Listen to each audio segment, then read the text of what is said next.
A ghost suddenly enters Fumika's life, and nothing is ever the same again. At first, she just wants to get rid of him, but as events unfold, shocking truths begin to surface. The story opens with a brutal fight.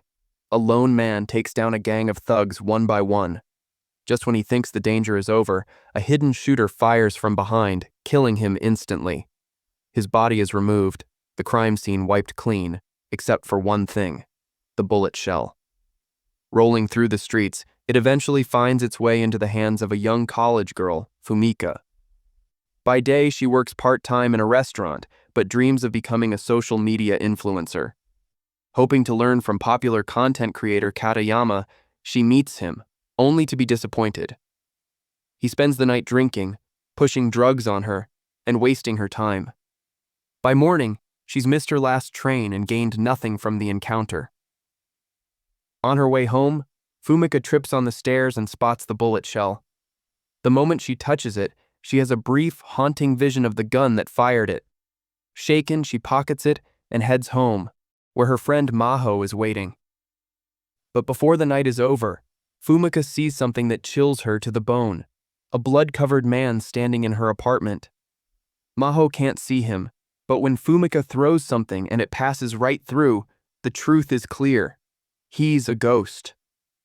Moments later, the ghost disappears, only to reappear as soon as Fumika is alone.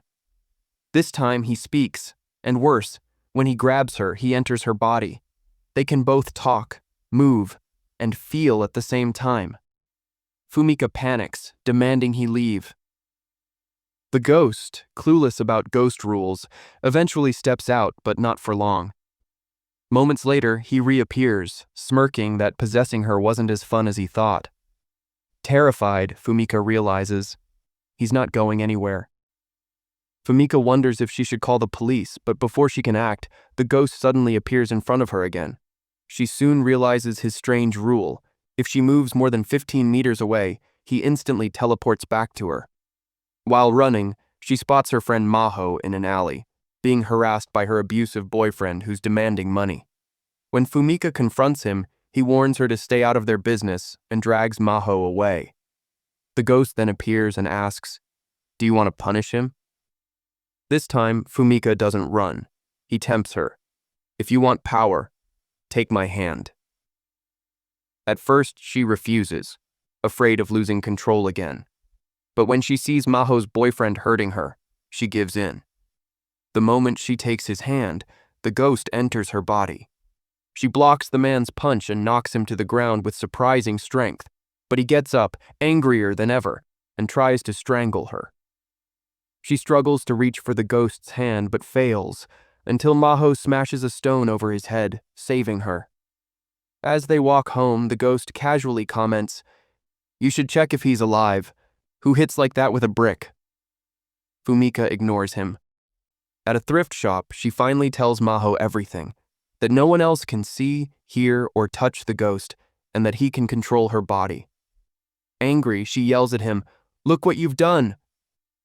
Then, desperate to get rid of him, she searches online for ways to banish spirits, grabs a salt bottle and starts pouring it on the spot where he sits. Maho quickly stops her, worried people will think she's crazy. The ghost just smirks.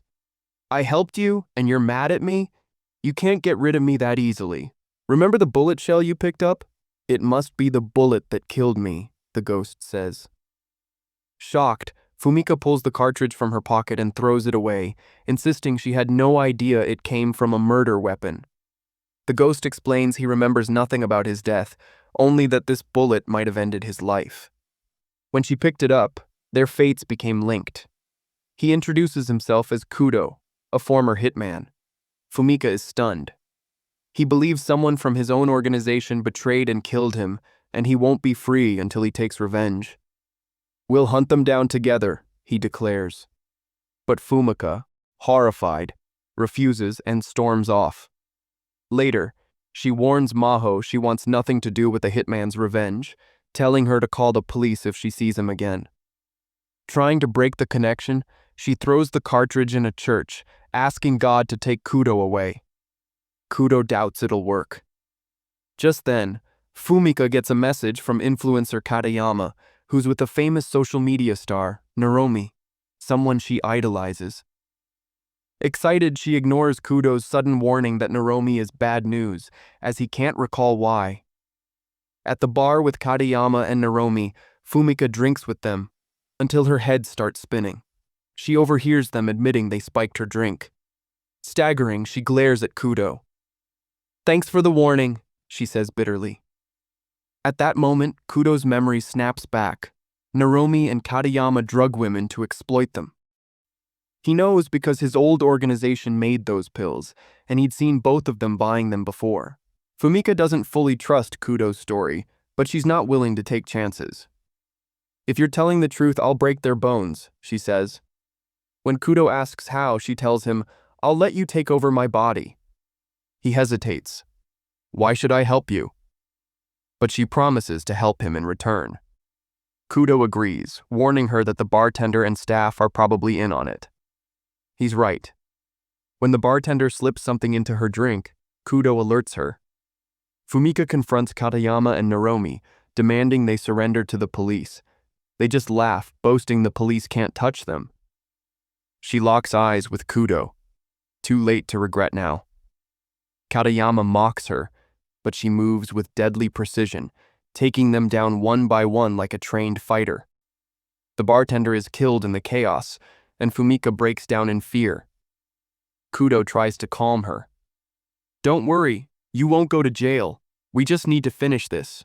Kill the rest. Erase the evidence. They've ruined too many lives to deserve mercy." He gives her a number. "Call him.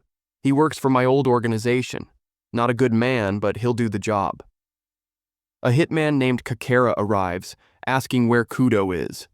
When Fumika explains he's a ghost, Kakera scoffs, until Kudo possesses her and threatens him with his own knife.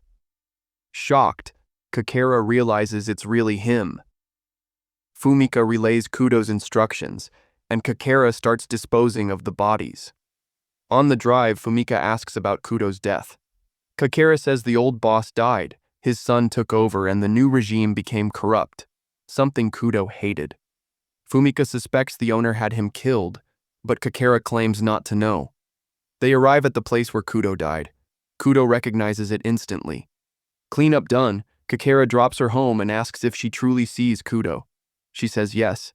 He leaves, saying they'll never meet again. Back in her apartment, Fumika thanks Kudo for saving her. He admits he's taken many lives, but in the afterlife, helping people feels right. She makes him promise to stay a hero, and he agrees. She falls asleep, exhausted.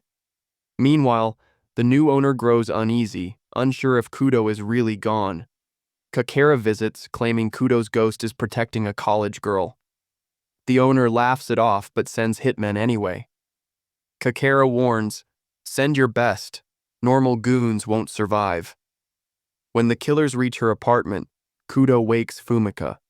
He senses 4 approaching.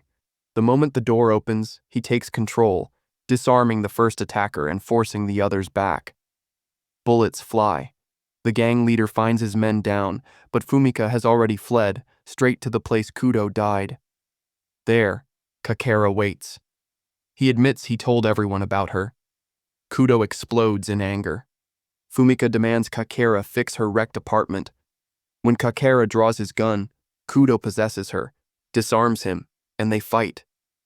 Kudo forces him at gunpoint, triggering memories. Kakera did kill him. Kakera confesses, when the new owner ordered Kudo's death, refusing meant his own. But Kudo had been tired of life and asked Kakera to do it. Both men had been broken. Back at the hideout, the owner fumes that a mere girl humiliated his fighters. Fumika decides there's only one solution: kill him, end the organization, and free Kudo. Kakera warns it's suicide. She doesn't care. Moments later, Kakera pulls up with a car. "If you're dying, I'm dying with you." They infiltrate the compound, Kakera scouting, Fumika raiding the armory with Kudo guiding her unseen. Armed and ready, Kudo possesses her, tearing through guards in a brutal shootout. Only the owner remains. Kudo shoots his leg, forcing him to kneel. Fumika demands money for her apartment, but in truth, it's all to set Kudo free. Kakera kills the owner, ending it. On the way out, Fumika limps, body aching, but smiling, until she realizes Kudo is gone. Maybe he moved on, she tells Kakera. He offers to pay for her apartment and says they'll never meet again. Days later, Fumika walks past the same stairs and spots the cartridge that started it all. She picks it up, smiling. Maybe, just maybe, Kudo will come back.